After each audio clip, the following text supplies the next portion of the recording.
me sometime. Not me, baby. I know what you're thinking. Isn't Cryptic Passage first? Canonically? Who cares? No, really, who cares? If you're worried about the blood canon, don't be. I'm not. You know I played Blood 2 and Nightmare levels before I did a video on the first game. Yeah, and those wiped their ass with the canon so hard there's still little bits of it left on Gideon's asshole. I'm doing post-mortem first to get the bullshit out of the way, because this episode is full of it. It's harder than any of the original Blood episodes, which makes it harder than most things.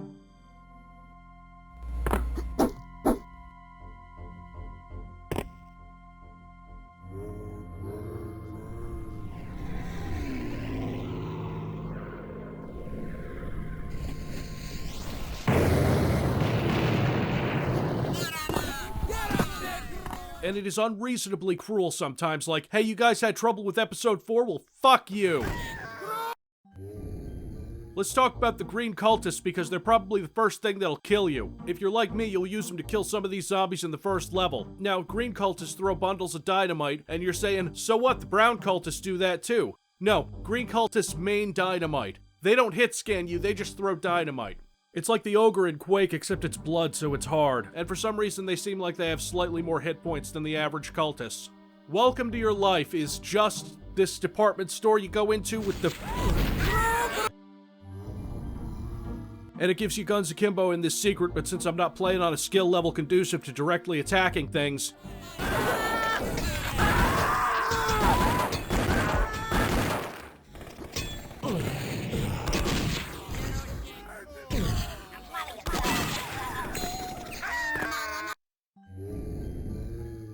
Oh yeah, we're on N-Blood now. Leave a comment about how I shouldn't use N-Blood and should instead use DOSBox. And also, fuck you. I gotta say, the software rendering, the colors, much more accurate than GDX. The weapon impacts, also good. More punch than GDX has. And I think the damage system is closer too, because this episode is kicking my ass exactly as much as I remember. I never went through post-mortem in GDX. Last time I played it was in good old DOSBox. I hated it then too. You get to meet the blue cultists too, who have Tesla cannons, and I'm pretty sure they're also immune to Tesla cannon fire, which is fine. I never waste Tesla ammo on cultists.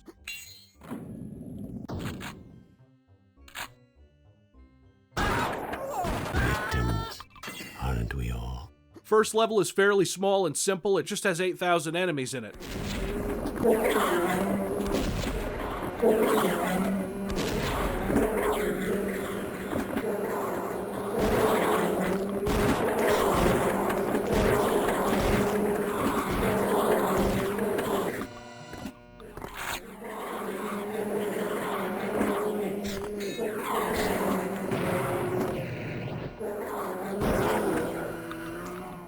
The next level also has 8,000 enemies, but thankfully also a napalm launcher. We get some of that good old build engine blowing up the city stuff. Ah. Perfect. It's perfect. Buildings just kind of fall and slide down. What? The second level introduces you to even more new enemies. This green plant thing is called an acid pod, which spits corrosive green shit at you. Kind of like the bloated butcher, except you can't avoid it by ducking. There's also the red plant thing, the fire pod, which is a stationary napalm turret. Great, wonderful. What else? Mini Calebs that come out of the mirrors when they break like an army of darkness? Sure, why not? This is my broomstick again. They're not much of a problem. They're like spiders or rats. Toss a bundle of TNT in their direction and watch them... Oh, okay, yeah, that, Oh, hey, it's a stone gargoyle. Wonder what'll happen if I... Yup.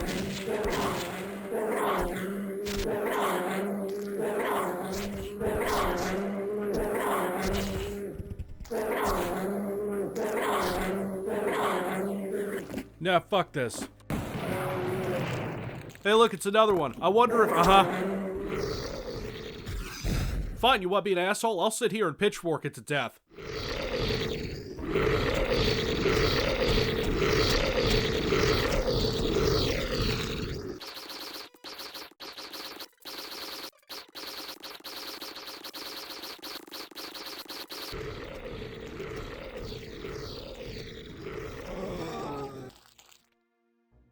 The next level is public storage, where all of my dreams of being reamed by hit scanners in the very first room come true. But now it's not just hit scan cultists. That beautiful, cultist speak you're used to hearing.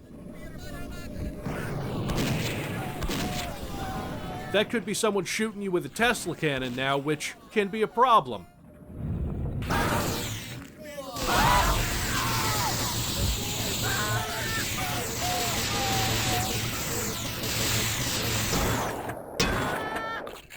So usually I do a thing where I turn auto-aim off.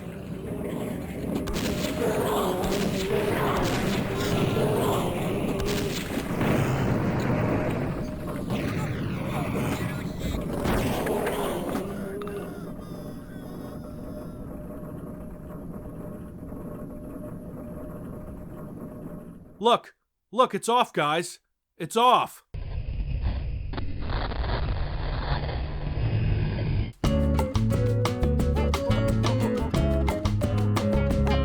I generally turn auto-aim off because sometimes it does shit like this and, you know, aims where I'm not aiming. Post-mortem is difficult not just because of the new enemies, but because of the combinations of enemies you have to deal with. That's what we needed. Traps where you get whole fucking swarms of, well, any monster, really. They toss anything at you. The first level in post-mortem that really breaks my balls is aqueducts.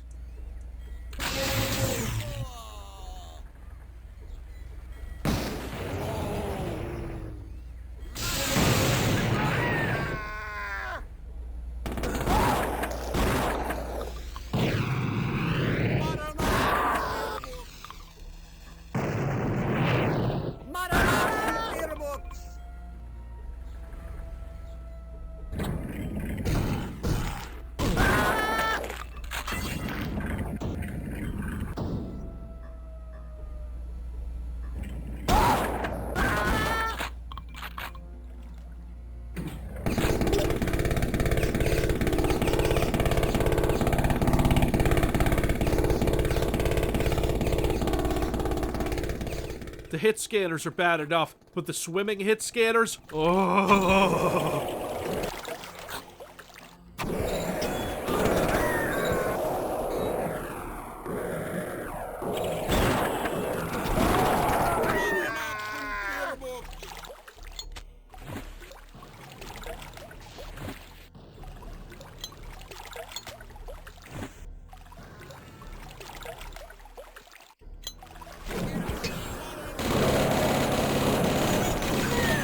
This is why I don't play post-mortem, it's brutal. There ain't enough boomer juice in the world to wash this shit down. This ship here, the ship, and the way you'll come out in the first time, you're not gonna know that you go over here to blow up this crack in the wall.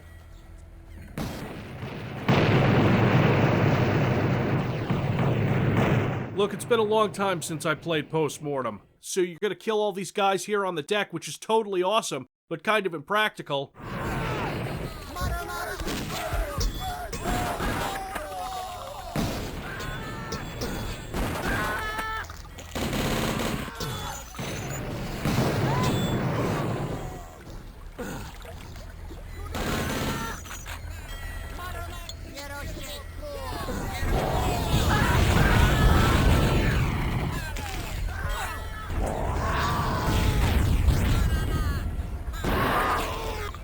And then there's this shit.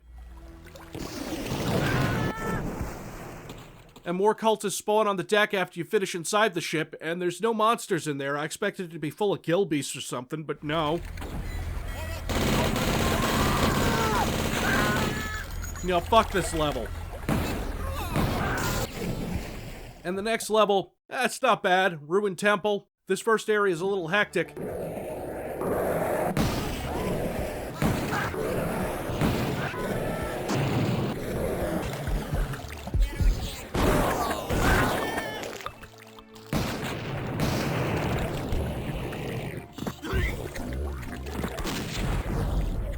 And also the second area, and most of them actually. I like this one.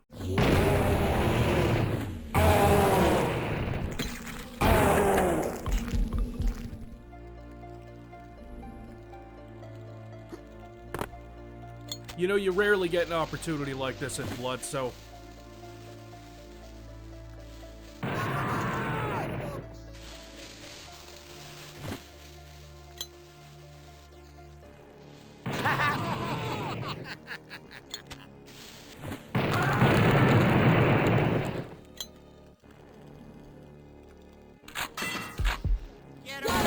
shit.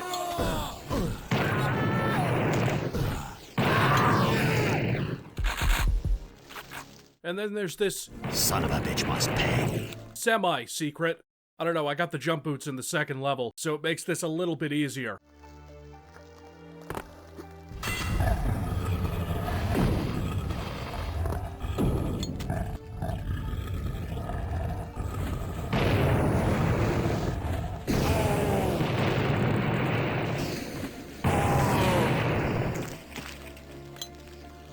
Let's get to the next one, Forbidden Rituals. This one, I know for a fact, is a polished up alpha level. Look at.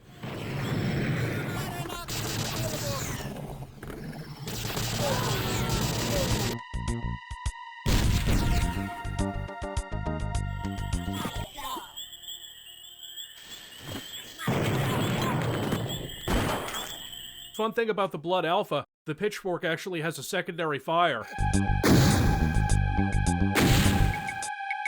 Tough level, stone gargoyle in the first room that's triggered when you get the key to open the door in the first room.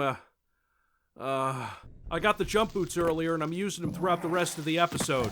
Forbidden Rituals has this room, this ritual room. Yeah, you could drop in here and grab this invincibility, but you could also drop enough napalm to burn down Southeast Asia.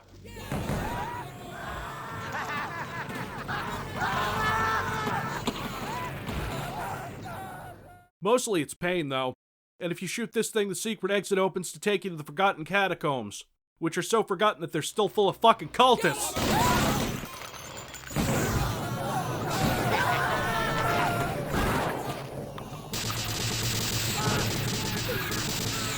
Maybe I'm just used to Blood's general difficulty curve, which looks like this, because the first couple of levels are bullshit until you get the napalm launcher. What can I say about Forgotten Catacombs? It sure is more.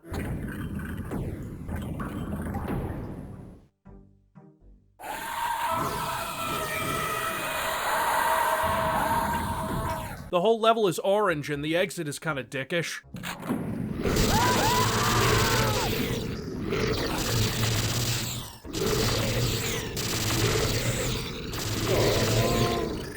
How could I not talk about the dungeon? You know what they say about the second to last level of the episode, it has to be the hardest.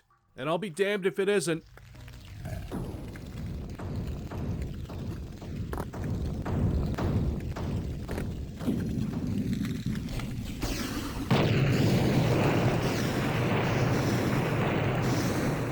There's a door behind me and the switch to open it is there. You get the key and then the fire pods come up. Oh, that's... Oh. You have to go through 3 different sections and hit 3 different switches. It's like a Hexen hub, except way, way more brutal. Fuck you all!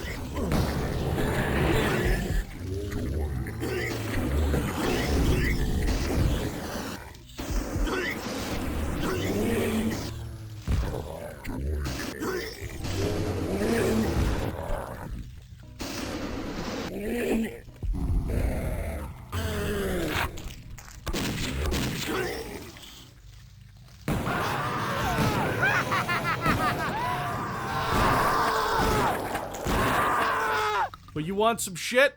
This boss level, Beauty and the Beast. The boss, red-robed cultist. So you shoot at them for a while, they're maybe 3 times as tough as a regular cultist.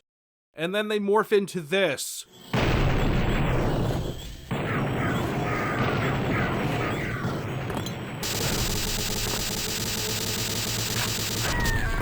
The Beast. Fun fact, this is all alpha stuff. Caleb was supposed to be able to fill a bloodlust meter and then turn into this thing. Here's the HUD weapon you would have gotten when you did this. But it's tougher than any of the other boss fights. It has this claw attack. As soon as you get in range of it, it does a stomp attack. And that... I'm gonna have to put you down.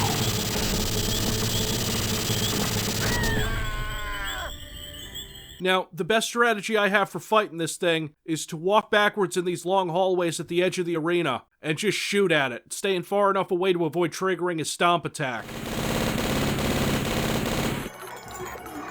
So finally, he's dead. Cool. There's 2 more of them, but you only have to kill one of them for the exit to open.